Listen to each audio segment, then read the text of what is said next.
In this video, I want to show you how to do a fuel filter change on a two-stroke SeaDoo. This one here is a 1999 XP Limited. I want to show you how to do this properly. Up here, you'll notice this square piece, and then down here, a square piece.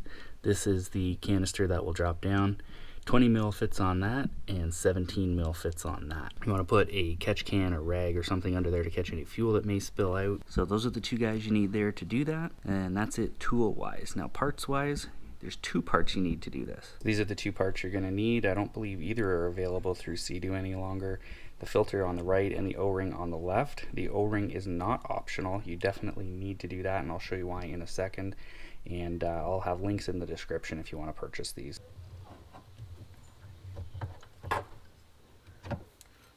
Once you get it loosened off like that, you can generally just slowly spin it out. And again, keeping in mind there's going to be fuel in there.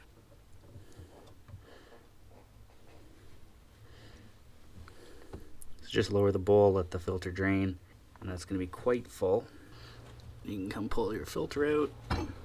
So I like to empty that bowl into a clear container so I can just take a look at the fuel, see what kind of condition it is in.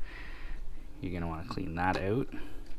And you can see the filter is definitely doing its job. This one's actually not too bad. You could probably rinse this in some clean gasoline and reuse this one. Hopefully there with the size of the two O-rings, you can see why I say that it's not optional for this part to just be skipped over or reused.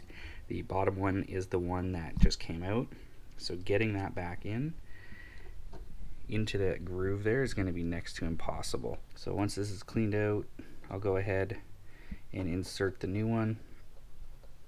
Then we'll go to the machine and put this up in to the housing, screw that guy back on.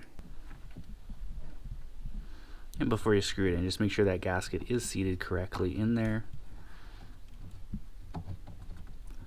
And just being careful because this is all plastic thread. You want to make sure you line it up and not cross thread it.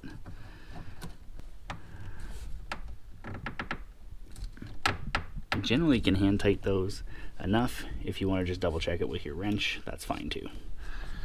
So that fuel filter change is something I would recommend doing at least once a year, and depending on your riding style, you might want to do it even more. Now if you're having a fueling issue and that's just where you're starting as your fuel filter, keep in mind that in each carb there's an internal fuel filter as well, so you definitely want to make sure that those are cleaned yearly also.